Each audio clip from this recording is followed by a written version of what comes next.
SRF Audio. Michael, was ist für dich ein gutes Buch? Was für eine Frage.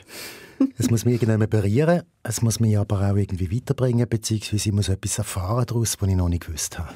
Und Sprache und Form, wie ist die Balance in dem Buch, das wir heute besprechen? Es ist ein Roman und es ist gut geschrieben und macht sehr Spass. Außerdem ist es komisch auch. Es ist eine historische Situation, die nicht nur komisch ist, aber es ist sicher eine, die zu diesem Autor passt. Und jetzt wirst du mich definitiv umbringen bei der nächsten Frage? Nein, ich bringe niemanden um. 3 Wörter zu dem Buch. Faschismus, Chaotentum, Epochenbruch. Und trotzdem auch humorvoll? Ja, sehr. Kannst gespannt sein. Das ist der Podcast Literaturclub 2 mit Buch. Heute mit dem neuesten Roman vom Schriftsteller und Komiker Dirk Stermann. «Republik der Irren» heisst der Roman. Mitgebracht hatten Der Michael Luisier und die Fragen dazu stellt Jennifer Kakshuri. Was bitte ist eine Republik der Irren? Das ist ein Staat, der von Leuten regiert wird, wo es nicht um eine vernünftige Politik geht, sondern vor allem um die Regenten selber, also um die Leute, die sich vor allem mit sich selber beschäftigen und ihrem Ego. Und in diesem Fall hier ist das dermaßen abstrus, dass man wirklich von irren kann reden. Das erinnert mich an meine Zeitungslektüre von heute Morgen. Lauter Regenten. Ist das heute in den USA, an diesem Beispiel? Nein, das ist eine historische Situation, und zwar ein kurzer Moment in der Geschichte der Stadt Rijeka, Fiume auf Italienisch, an der Adria, wo am Ende vom Ersten Weltkrieg von Österreich-Ungarn abfällt und von italienischen Freischärlern besetzt wird. Chef von dieser Republik ist der Gabriele D'Annunzio, damals der berühmteste Dichter zu Italien, aber auch ein Kriegsheld, ein Pilot im Ersten Weltkrieg und ein extremer italienischer Nationalist. Aber eben, er ist kein Politiker. Viele Künstler sind dort auch dabei gewesen, vor allem solche, die vom Futurismus inspiriert waren. Eine relativ neue Kunstrichtung damals in Italien, da komme ich dann noch drauf. Aber auch Soldaten, versprengte Gestalten aus dem Ersten Weltkrieg, Lebenskünstler, Esoteriker, Leute wie der Baron Guido Keller von Kellerer-Wolkenkeller, Yogameister, Kriegspilot und italienischer Faschist. Vor allem aber ist das ein Staat, eine Republik, die niemand anerkannt hat. Weder die Pariser Konferenz, die damals Europa neu gegliedert hat, noch die italienische Regierung selber, die mit dem Experiment nichts zu tun haben und das Ergebnis vom Ersten Weltkrieg als Siegernation natürlich akzeptiert hat. Das heisst, es ist um Grenzen gegangen und um Nachkriegsgrenzen, um die zu verändern? Ja, es war eine Aktion von italienischen Nationalisten, Rijeka, wo nach dem Ersten Weltkrieg ein Freistaat war und nachher zu Jugoslawien nach Italien zu holen. Und das, wie gesagt, gegen die internationale Gemeinschaft und gegen den Willen der italienischen Regierung. Und was hat das mit diesen Irren zu tun, die in dem Titel von dem Roman vorkommen? Das ist eine der vielen Ideen, die damals zu Fiume entstanden sind, nämlich dass die Minister von dieser Republik Insassen von psychiatrischen Kliniken sollen sein. Also von Irrenhäusern, wie man das damals genannt hat. Weil die dann vielleicht eine andere und eine bessere Zukunft könnten noch finden. Und das ist umgesetzt worden? Nein, das ist nicht umgesetzt worden. Das ist eine futuristische Idee gewesen, aber der Dirk Stermann hat die Idee zum zentralen Punkt von seinem Roman gemacht. Okay, alles in allem eine verrückte Geschichte. Hast du die Geschichte gekannt, bevor du den Roman gelesen hast? Nein, ich habe sie erst mit dem Buch hier kennengelernt. Und der Dirk Stermann hat sie selber auch erst entdecken, wie er mir in einem Gespräch vor einigen Wochen schon erzählt hat.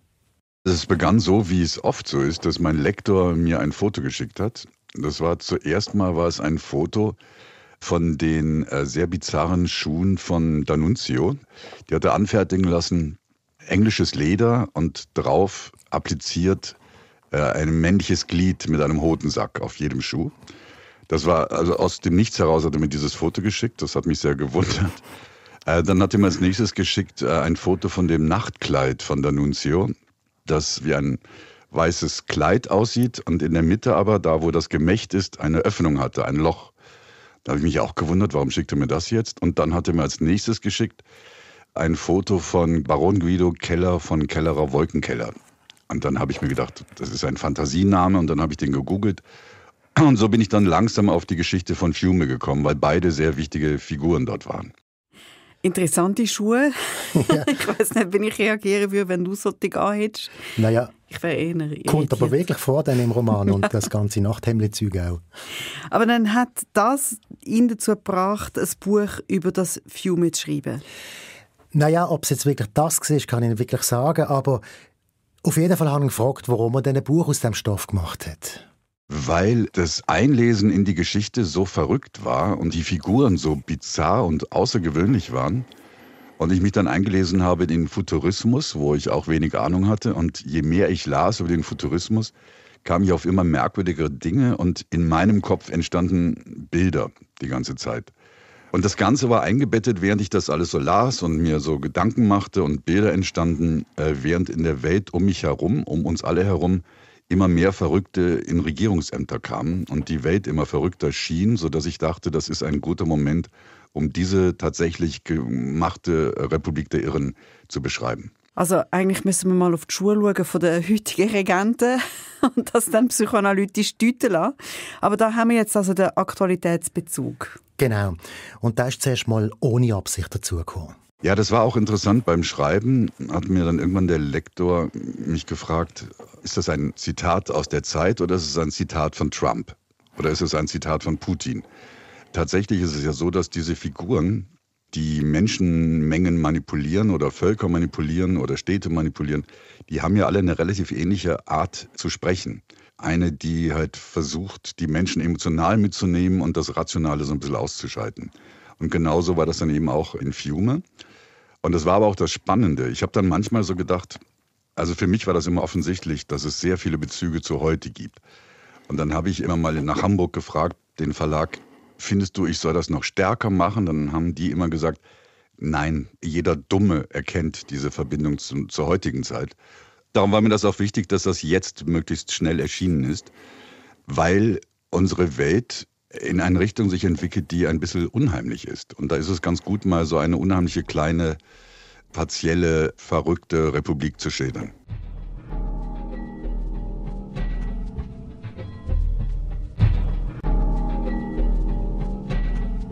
Also ein Buch über eine historische Situation am Ende des Ersten Weltkriegs, wo die alte Welt auseinandergeht und eine neue entsteht. Und mittendrin Vertreterinnen und Vertreter von einer neuen Kunstrichtung namens Futurismus, wo auch noch mitmischt. Also einiges, wo da zusammenkommt. Wie gehört das alles zusammen? Also ganz neu ist die Kunstrichtung, die man auch nicht gesehen. Sie ist 1909 entstanden mit dem futuristischen Manifest von einem Schriftsteller und Politiker namens Filippo Tommaso Marinetti. Dort ist es um eine neue Welt gegangen, am Anfang von einem neuen Jahrhundert, eine neue Zeit, die von Technik prägt ist, vom Stahl, von Maschinen. Zu einer tatsächlichen Chance auf eine grosse Veränderung kommt es dann erst am Ende des Ersten Weltkriegs, mit dem Zusammenbruch vom Habsburgerreich auch und überhaupt mit der ganzen Veränderung dort, den Epochenbruch. So erzählt es mir der Dirk Stermann in unserem Gespräch.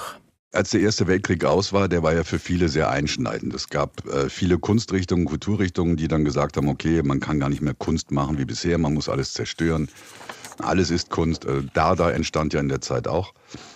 Und in Italien entstand eben der Futurismus.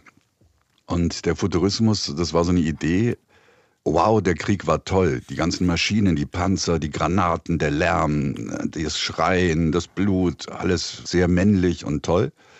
Und sie haben das quasi als Kunstrichtung erhoben und haben dann gefordert, dass man Venedig zuschütten muss und da eine große Fabrik bauen, Florenz abreißen, die ganzen Professoren in den Fluss werfen, die Museen schließen und etwas Neues, Gewaltiges, alles muss Lärm machen und Krach machen und aus Eisen sein. Das Ganze in Italien, das ja sehr rückständig war zu der Zeit. Im Vergleich zu Frankreich oder England waren die sehr rückständig. Es gab eine hohe Analphabetenrate. Und sie wollten einfach dieses Italien aufwecken und wieder zu einer römischen Größe führen. Und das war sehr nationalistisch und da haben sie dann eben dieses Fiume, das ist der italienische Name von Rijeka. Rijeka war nach dem Ersten Weltkrieg, sollte es ursprünglich mal zu Italien kommen, dann haben sich aber die Alliierten geeinigt, nein, das ist so eine Freihandelszone und wird dann irgendwann zu Jugoslawien gehören. Und das haben diese Futuristen halt nicht gut gefunden und haben es besetzt mit 2000 verrückten Elitesoldaten. und haben dort eine Republik gegründet, die basierte auf Kokain, Yoga und freier Liebe. Unter anderem, aber auch eine große Manipulation von Massen, weil der D'Annunzio ein toller Redner war, es war der wichtigste Schriftsteller damals, der größte Schriftsteller Italiens. Der konnte so toll reden und der konnte so toll mit den Massen spielen. Und das hat ihm so gefallen. Er hat so gerne geredet und gespürt, wie die Menge an seinen Lippen hängt. Und er konnte mit ihnen machen, was er wollte. Und das hat ihm sehr gut gefallen. Und er war viel weniger Politiker, sondern vielmehr eigentlich ein Showtyp. Er war insofern so ein bisschen auch so wie Donald Trump, nur auf intellektuell. Wie erzählte er jetzt seine Geschichte, der Dirk Stermann? Also er setzt wirklich voll auf die Idee mit der sogenannten harmlosen Irre. Und so stellt er einen Psychiatriepfleger ins Zentrum vom Roman. Cherubino heisst er. Und der Cherubino, der bekommt jetzt den Auftrag, einen von diesen harmlosen Patienten nach Fiume zu bringen. Allerdings ist in dem Moment, wo auskommt, welcher Patient jetzt hier Fiume soll, der Begriff harmlos nicht mehr ganz der richtige. Im Gegenteil, der Patient ist nach einer Lobotomie für harmlos erklärt worden. In Wirklichkeit ist er aber ein Mörder mit Bärenkräften. Hören wir doch einen kurzen Ausschnitt aus dem Roman, wo auskommt, wer jetzt auf Fiume darf. Übrigens, der Direktor von dieser Klinik, wo der Cherubino schafft, ist auch ein leidenschaftlicher Futurist. Ich habe eine Entscheidung getroffen, sagte der Direktor. Es wird Zino. Er ist harmlos. Zino? Fragte ich ungläubig. Er hat seine Familie mit einer Axt erschlagen.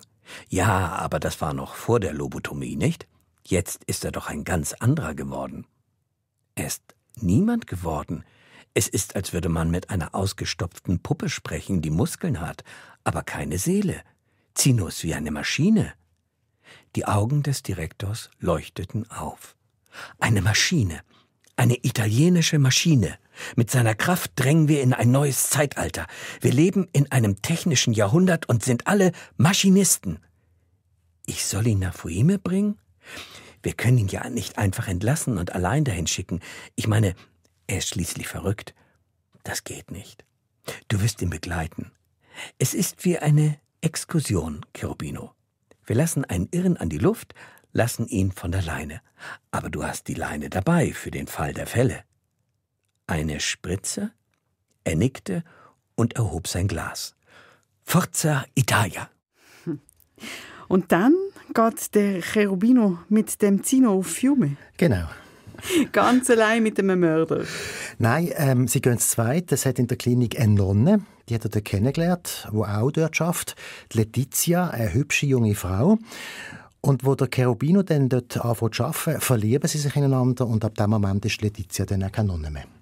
Sehr interessant. Und wo sie dann ankommen in Fiume, die drei, kommt es dann gut mit dem Zino? Geht so. Zwischen den Wellen war ein Tumult entstanden. Zino hatte sich dem Vergnügen angeschlossen, andere Badende unterzutauchen, nur sah es bei ihm nicht nach Spaß aus. Ich sprang auf und lief ins Meer. Gerade drückte Zino einen Mann unter Wasser, der sich im Todeskampf wehrte. 2 andere schlugen auf ihn ein, aber er ließ sich nicht beirren. Immer weiter drückte er den wild um sich tretenden Mann unter die Wasseroberfläche. »Zino!« schrie ich. »Stopp!« Wie in Zeitlupe drehte er sich zu mir um, blickte mich mit unbewegtem Gesicht an und ließ dann den Zappelnden los, der laut röchelnd auftauchte. »Was soll die Scheiße?« schrie ich ihn an. Und während die 2 anderen ihrem beinahe ertrunkenen Freund ans Ufer halfen und den zukünftigen Minister für Handstreiche mit Schimpfwörtern überschütteten, watete Zino ohne eine Gemütsregung durch die Wellen zurück an den Strand und ließ sich neben Letizia in den Sand plumpsen, die ihn streichelte wie einen Welpen. Das also ein Ausschnitt aus dem Roman «Republik der Irren» von Dirk Stermann. Ich finde es wahnsinnig witzig. Aber kommen wir nochmal zurück auf die Frage, wie der Dirk Stermann die Geschichte erzählt. Also es erzählt es jemand von außen. Genau, und das ist das Wichtige daran. Also natürlich ist es lustig, oder? Aber was jetzt hier in diesem Fiume alles noch passiert, das ist dermaßen wirr und dermaßen abstrus, dass man eigentlich es geht eigentlich gar nicht anders. Du musst das von außen erzählen, von jemandem, der eigentlich mit dem überhaupt nichts zu tun hat. So sieht das übrigens auch der Dirk Stermann. Ja, genau. Das war mir auch wichtig. Und es war mir auch wichtig, dass es ein einfacher Mensch ist. Also kein Intellektueller, der die Geschichte erzählt, sondern ein einfacher Mensch. Er ist Krankenpfleger in einer Nervenklinik. Und ich fand dann auch so schön, dass die einzig beruhigenden und normalen Figuren sind der Pfleger und die Irren eigentlich. Die sind wie so sind so Menschen, auf deren Seite ist man, das kann man so ein bisschen nachvollziehen und alles andere blickt man staunend an. Und dafür war diese Figur des Pflegers so wichtig, aber auch die Irren. Ganz ein kurzer Einschub, ich meine die Stimme. Man möchte ihm stundenlang zuhören. Ja, der kommt halt vom Radio. Der hat das gelernt und der hat die Stimme.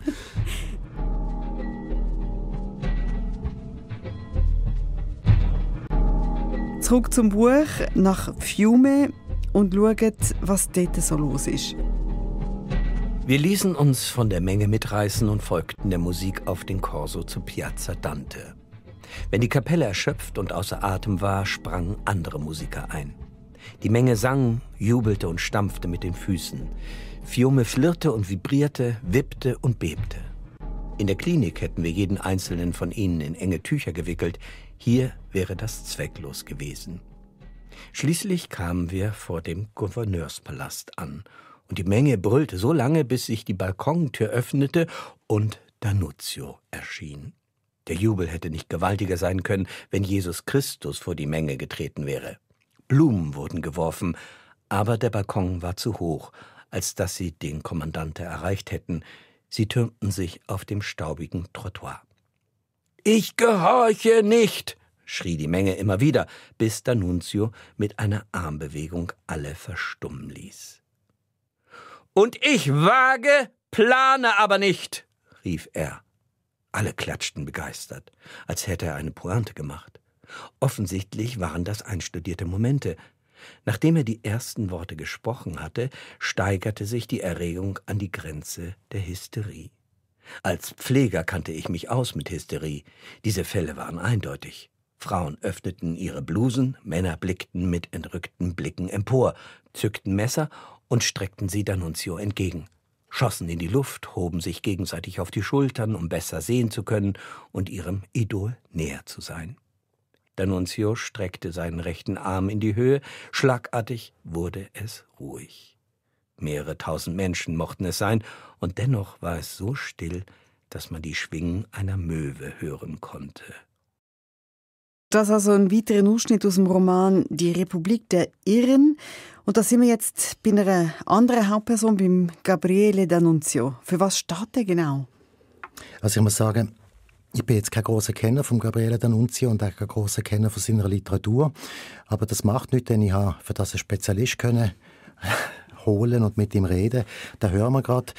Der D'Annunzio ist sicher der bedeutendste italienische Schriftsteller und Dichter von seiner Zeit. Er hat auch Theaterstücke geschrieben, auch weil er 5 Jahre lang mit der Eleonora Duse zusammen war. Das ist die bedeutendste und berühmteste italienische Schauspielerin in seiner Zeit. Er war Journalist und Technik begeistert. Er gehört zu den Ersten, der Rennwagen gefahren ist und wo Flugzeug geflogen ist.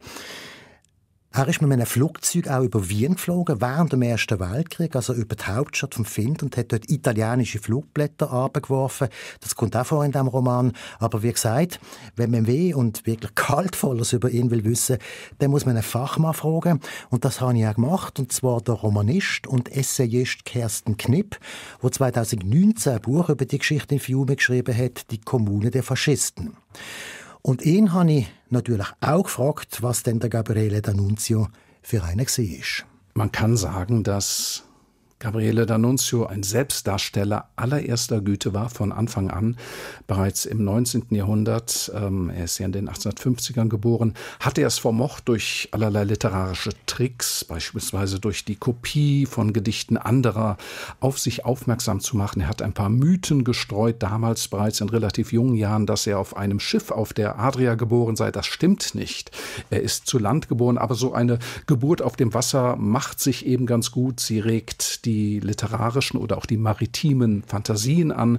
Er hat einmal berichtet, er sei vom Pferd gestürzt und sei tot, und das war kurz nach dem Erscheinen einer seiner Gedichtausgaben eines frühen Buches. Ja, und das kurbelt auch den Verkauf an. Also der Mann, der wusste von Anfang an, was er tut. Und dafür hat er sich immer wieder neu erfunden. Eine einzige große Wandlung wird der Kersten Knipp konkretisiert. Also eine Wandlung von einem sehr verträumten Charakter, in der Außenwirkung wohlgemerkt, hin zu einem neotechnizistischen Bilderstürmer dann in den ersten Jahren des 20. Jahrhunderts und dann eben hin mit Beginn des Ersten Weltkrieges zu einem Kriegsbefürworter und dann auch einem Kriegspropagandisten. Also das ist eine ziemlich erstaunliche Wandlung oder erstaunlich insofern vielleicht nur dann, wenn man an innere Überzeugungen glaubt. Die sind bei ihm aber, so sehe ich es, nicht sonderlich gegeben. Er ist ein Kind des Augenblicks und wechselt das recht häufig, immer auch mit dem Ziel, sich selbst im Gespräch zu halten. Also nicht eine wirklich sympathische Figur, die mich an viele eben aktuelle Regenten erinnert. Und wenn ich an seine Schuhe denke und all das, was wir jetzt gehört haben, würde ich sagen, dass er doch eher ein bisschen narzisstisch war, möglicherweise. Also absolut. Er war ein riesen Narzisst und das zeigt sich vor allem auch in der ganzen Geschichte rund um Fiume, wo ja, wie gesagt, gegen den Willen von Italien, gegen den Willen von der ganzen Weltöffentlichkeit stattgefunden hat. Ich meine, wenn die Staatengemeinschaft wohlgemerkt, nicht ein Bezirksamt oder so, sondern gewissermaßen die ganze Welt, die versammelt ist in Paris, einen Beschluss fasst und er stellt sich dagegen in der dann offenbar subjektiv empfundenen Ansicht, das aushebeln zu können. Dazu gehört schon eine ganz erhebliche Verdrängungsleistung. Dazu gehört Narzissmus, Egozentrik. Das hat er sein ganzes Leben lang durchgezogen, teils rücksichtslos gegenüber einzelnen Personen, nachher auch auf größerer Ebene. Also das ist auf seine Weise schon faszinierend, so wie man auch heute politische Gestalten kennt, die man verabscheut, aber deren Auftritt man auch durchaus faszinierend findet, deren Tschuspe, deren negative Tschuspe, deren Unverschämtheit, deren Verdrängung der Realität, deren Bereitschaft zum Postfaktischen, all dieses, das ist schon enorm und das ist auf seine Weise schon faszinierend, aber nicht, jedenfalls für mich, nicht sympathisch. Sagt Kersten Knipp, Autor vom Buch »Die Kommune der Faschisten«. Wie nach ist die Episode eigentlich am Faschismus? Das ist nicht ganz einfach zu sagen. Der Kersten Knipp sagt, sie sei ganz sicher eine nationale Bewegung gewesen, was dort zu Fiume passiert ist. Es sei aber auch eine soziale, linke und zum Teil auch eine aufklärerische Bewegung gewesen. Es hätte eine Charta gegeben, Charta von Fiume, und da hat der D'Annunzio prägend mitgeschafft. Da ist ein Recht auf Gleichheit verankert, ein Recht auf Bildung, ein Recht auf Wohnung. Allerdings, und dort sind wir dann wieder neu am Faschismus, das gilt nur für die eigenen Leute, nur für die Italiener. Was auch noch interessant ist, der Benito Mussolini, also der spätere Führer der Faschisten, ist zu Besuch in Fiume. Er hat das angeschaut und ist dann wieder abgereist, weil für ihn ist das viel zu wild und viel zu chaotisch gewesen. Aber die Massenaufläufe, die Fahnenschwenkereien, die Reden und die Fackelumzüge, die übernimmt er in sein eigenes Repertoire. Und von dort geht dann all das weiter an die Nationalsozialisten zu Deutschland. Also eine Emotionalisierung von der Politik und das Gefühl, mehr gegen die anderen. Insofern kann man sagen, Fiume war eine Probe für den Faschismus, aber es war noch keine in Wirklichkeit. Und auch der D'Annunzio selber hat sich dann von Mussolini später distanziert. Und wie ist das heute? Italien hat ja jetzt wieder eine rechte Regierung. Wie schaut man heute auf das Fiume? Das weiss ich nicht wirklich, aber der Futurismus, der ist heute wieder sehr hoch im Kurs. Hat letztes Jahr eine grosse Ausstellung in Italien, die Zeit des Futurismus zu Rom. Und dort ist dann auch Kritik geübt worden, dass sich die Regierung Meloni eine Art Kulturhegemonismus aufbaut durch die Verehrung vom Futurismus. Und man hat das ja letztes Jahr vergleichbar an der Frankfurter Buchmesse gesehen, wo Italien Gastland war. Und in diese Richtung redet auch der Dirk Stermann. Ich finde das Interessante, dass die Neofaschisten in Italien den Futurismus zur Staatskultur erhoben haben. Im vergangenen Jahr gab es und in diesem Jahr große Ausstellungen über den Futurismus und die Italiener sagen jetzt so ein bisschen, der Futurismus ist die Schnittstelle Italiens zur Moderne. Also das war ganz entscheidend wichtig für Italien. Meloni findet die Futuristen toll. Die Futuristen haben einen wahnsinnig guten Ruf, auch D'Annunzio hat einen wahnsinnig guten Ruf in Italien. Und es ist aber ganz interessant, wenn man mal schaut, was das damals eigentlich war. Und wenn man sich das anschaut, gelinde gesagt, schüttelt man mit dem Kopf, vielleicht sogar noch mit ein bisschen mehr Körperteilen. Also es ist schon eine sehr ungewöhnliche Geschichte und für mich, der ich das vorher auch nicht kannte, tatsächlich eine der spektakulärsten kleinen historischen Epochen oder Geschichten, die ich kenne.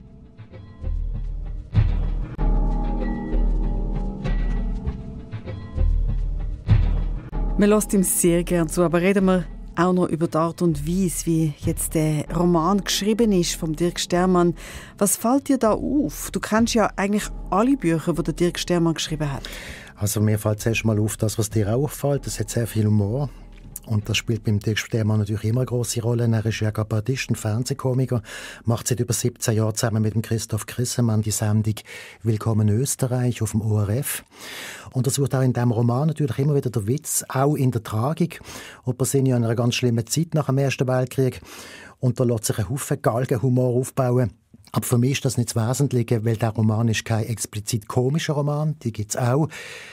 Es ist ein historischer Roman. Und bis jetzt ist das der zweite historische Roman. Der erste beschreibt das Leben von einem Orientalist, der Gelehrten in der Zeit so zwischen der Maria Theresia und der Viren so ums 1848 herum. «Der Hammer» heisst der Roman. Und jetzt der. Und wenn ich die beiden miteinander vergleiche, dann ist das jetzt eine ganz klare Steigerung. Und zwar erstens, weil er sehr viel fokussierter ist aufs Thema und weniger anekdotenhaft. Und zweitens und vor allem, weil er den bestechenden Bezug zum Heute hat, ohne dass es beabsichtigt ist. Also insofern ist das für mich im Moment auch der Roman der Stunde. Also wenn du mir das sagst, dann glaube ich das natürlich sofort. Okay. Dann hören wir jetzt aber mit dem Thema Bezug zu heute auch gerade auf, denn der Dirk Stermann hat mir hier noch mal etwas ganz Interessantes erzählt. Es geht immer verstärkter um die Demokratie zu kämpfen. Es geht darum, die Leute hinzustellen als das, was sie sind, diese sogenannten Führer und unsere neuen Despoten, die teilweise, und das ist ja das Absurde, über die Demokratie an die Macht kommen, weil die Demokratie erlaubt denen das ja. Die Demokratie ermöglicht es Leuten, die gegen die Demokratie sind, an die Macht zu kommen, weil es dann demokratisch ist. Und ab dann, wenn sie an der Macht sind, versuchen sie, diese Demokratie zu zerstören, über die sie an die Macht gekommen sind. Und da gab es mal in der Zeit eine tolle Reportage von einer Zeitreporterin, die lange in den USA gearbeitet hat und jetzt in Deutschland wieder ist, die gesagt hat, sie hat halt immer versucht, mit den Leuten zu diskutieren, bis sie drauf gekommen ist, es geht nicht um Inhalte, es geht nur um Emotionen. Und das war bei Infiume zum Beispiel auch gut zu sehen. Die Leute wurden die ganze Zeit, die diese Republik anhielt, wurden die in einer Art von Ekstase gehalten. Dauernde Ekstase, wo dauernd was passiert ist. Immer gab es Feuerwerke, immer gab es Musik, es gab immer Sex, es gab immer Geschlechtskrankheit, immer war was los. Und so ähnlich kommt mir das in Amerika zum Beispiel auch vor, dass Donald Trump jeden Tag verrückteste Dinge tut und ständig wird man so aufgeregt gehalten. Und während das passiert, verändert sich die Demokratie und wird die Demokratie zurückgebildet und zurückgebaut. Und da muss man einfach viel wacher werden und viel sensibler sein. Und wenn Donald Trump zum Beispiel so viele Dinge jeden Tag twittert, muss man halt sagen, Twitter, was du willst, wir beobachten mal, was passiert. Wir lassen uns davon jetzt nicht verwirren und ablenken. Wir schauen, was los ist. Und dann versuchen wir zu kämpfen um das, was uns wichtig ist. Und lassen uns nicht in diese emotionale Geisterbahnfahrt ein. Sagt Dirk Stermann, Autor vom Roman «Die Republik der Irren». Und das war es vom Podcast Literaturclub 2 mit Buch. Wir haben euch den Roman von Dirk Stermann vorgestellt. «Republik der Irren» heisst der Roman und rausgekommen ist er beim Rowohlt Verlag. Und das Buch von Kerstin Knipp, wo wir darüber geredet haben, heisst «Die Kommune der Faschisten» und ist jetzt neu bei Dittrich rausgekommen. Zitat hat der Vincent Leitersdorf gelesen. Sounddesign Serge Krebs. Und am Mikrofon sind Jennifer Kakschuri, die Fragen gestellt hat. Und Michael Lusier, der die Bücher mitgebracht hat.